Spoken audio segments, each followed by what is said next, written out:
Gregory was born with Cruzon syndrome, and Cruzon syndrome is a condition where the bones in Gregory's skull grow too slowly. They actually grow at 25% of the rate that they're supposed to. A day in our household is nothing like most people's days.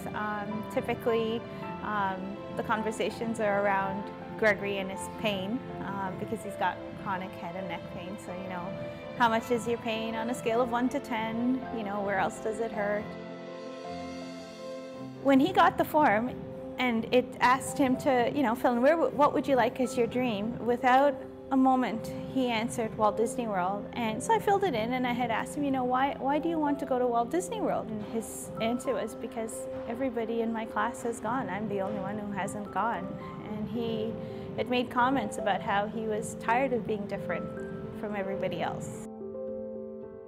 Planning for that trip was, was amazing, because usually our conversations are all medical questions.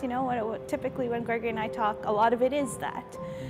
This time around it was like, he was asking questions like, where will I be sitting on the plane? Am I sitting next to you? For Gregory, the dream had a bigger impact than I think most people believe. I think when people hear about Sunshine granting a dream to these children, they don't realize how much of an impact. It's not just for that moment. It's not just for that week or those few days.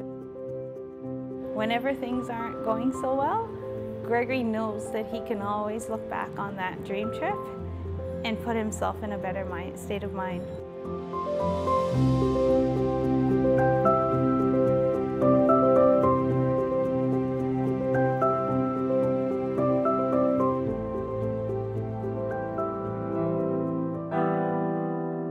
My accident was December 24th, 1991. We were driving and we were going uphill at one point, and a car from the other lane decided to pass in a no passing zone.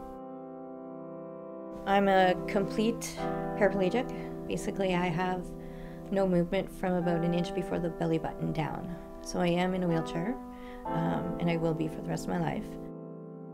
Up until my dream, I was just surviving. That's all I was doing. I was just living for the next day. I didn't have a future. I didn't have something that I wanted to do I just wanted to make it to tomorrow. I got to meet Roseanne and spend some one-on-one time with her. I went down, I believe it was in January, 5 days in LA. About 2 days into our trip, that's when I went to CBS Studios. I got a tour around and I watched a taping and got to hang out with some of the other cast members. It's given me something to do in the last 20 years that's not about my disability or my accident. I have a whole different identity. I was the girl who was in the accident. I'm not that anymore. People see me as an author and a screenwriter. One of the things I say the most is that, when I came to the accident, the doctors, they saved my life. But Sunshine saved my soul. And it was having that dream that did it. And I'm so grateful for it.